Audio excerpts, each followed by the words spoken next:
Good morning, everyone. Welcome to another episode of Amazon Ads Raw Daily. And today we do have another special episode live from the OMR Festival in Hamburg. I'm still in the hotel room, as you can see if you watch the stream on YouTube. And if you're not watching the stream on YouTube, you might hear the little different sound than what you would be usually. Let me close the window here, actually. So you're not hearing the streets. And yeah, welcome everyone. Today's topic will be a little bit attached to what I've heard yesterday on the conference. So everybody is talking obviously about AI and how AI will shape business, how AI will shape eventually even societies, and what we should do and what we could do, and we as digital marketing people who have always been on the front, who have always been early adopters, and so on and so forth. It's our essentially it's our main task to kind of bring these topics to the people who are not in the front seats. And there was an interesting topic yesterday presented from Sasha Lobo on this, where he said that we have done it already once in the past with social media. Everybody was kind of, oh, social media, I don't need it. What is it? This will fade away. And people have been bringing social media to the companies, to the corporates, and have been explaining it to stakeholders and boards and CEOs and whatnot. And people have adopted and people have learned. And nowadays, social media is not something just a few companies are doing, but it's basically everywhere. Every company is doing social media, and companies who have done it first and who've done it well and so on and so forth have made a bigger leap than others eventually. They had easier times hiring people. They eventually got better clients, easier clients, whatever. And artificial intelligence could be a similar thing. It's helping people to be more efficient, more effective, and have time resources open for other tedious tasks which you might not want to do usually. And to give you a few practical examples on how you can use AI already nowadays, I'll tell you how I use it. So I'm a curious person. That's why I started also this podcast, because I wanted to see what happens if I start a podcast and how it's all done and what technological pieces I need, what tools, what data, what not, and how I can make this super efficient. So the idea of my podcast is to be raw and uncut, very short. And my personal idea was I don't need to invest heavy amounts of time each day to prepare and to cut and to upload and whatnot. So I give you a quick rundown of my process, how I record my podcast and what AI tools I actually use. So first of all, I just use Zoom to record the call, because Zoom records a video and it records an audio, and it gives me two files which I can upload to my hosting provider, which is Acast. I choose Acast because it's free and it can basically be on Spotify and Apple Music and Apple Podcasts with it. Not sure if that's the perfect decision, but it's a good decision to start with. And for the video format, obviously, I put that on YouTube as well, in order to reach some other people there with some video content. But basically it's the same content, just you would just see me how I talk into the camera. So that's the first step, having the data, having the audio and the video file. And then the second step is I take the audio file and I put it into a transcription tool. The transcription tool is called Wisp Objects. You can find it on Hugging Face. It's a free API tool. You can connect an audio file. You can actually also directly record something from the microphone, or you can link a YouTube file as well, a YouTube link, and then you can give this tool basically the option to either transcribe or to translate. And then it goes through your audio file, and then after a couple of seconds, so usually it takes like 20 seconds, 30 seconds for my file, so depending on the length, obviously, but if I have a 5 minutes, it's very fast. I get a very good transcription of what I'm talking about.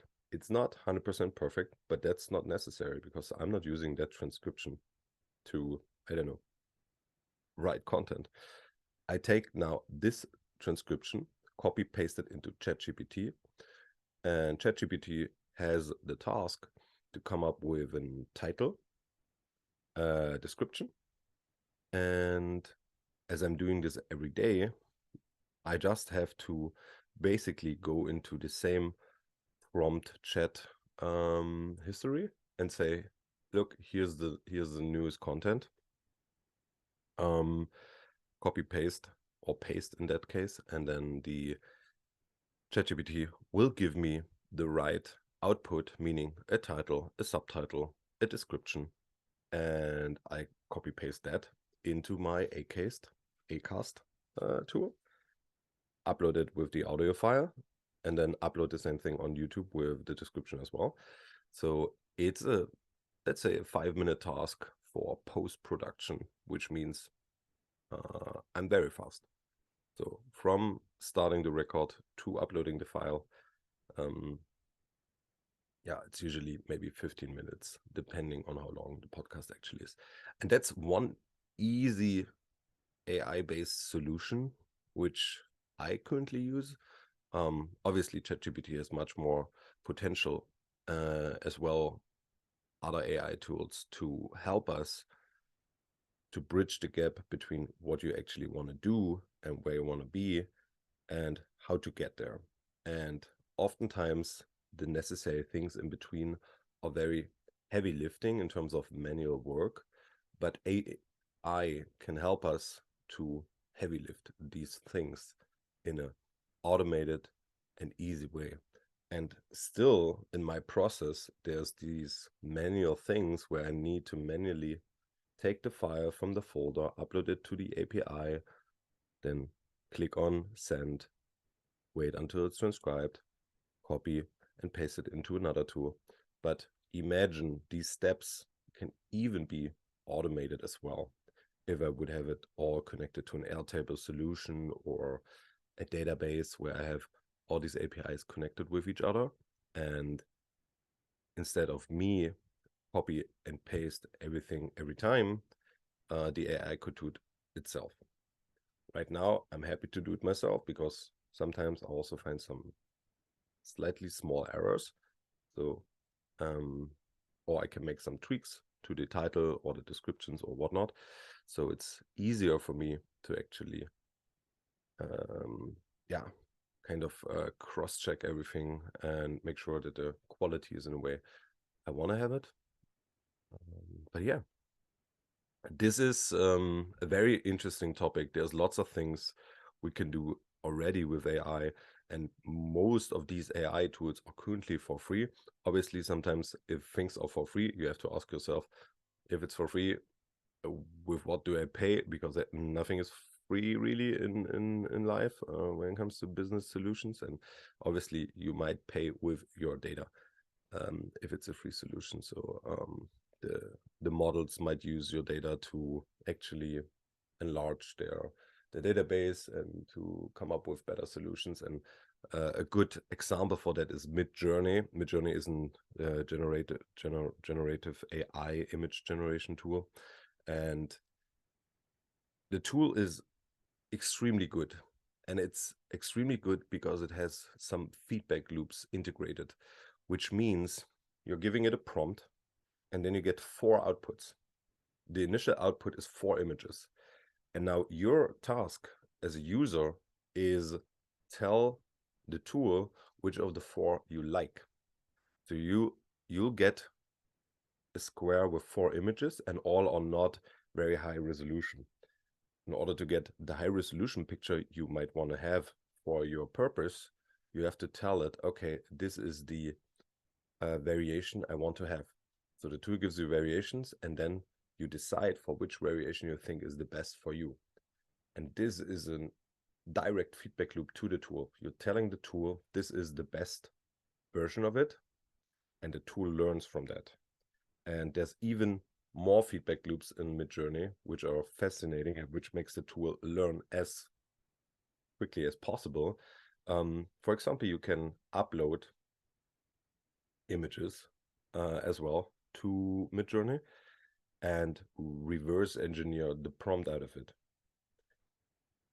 And yeah, this is another feedback loop telling the tool, all right, do you think that this prompt is the right prompt for this picture? And then you can shape it and so on and so forth. So tools are learning, and they're learning fast, and with people interacting with them, they're actually getting some feedback loops, which helping them to learn even faster.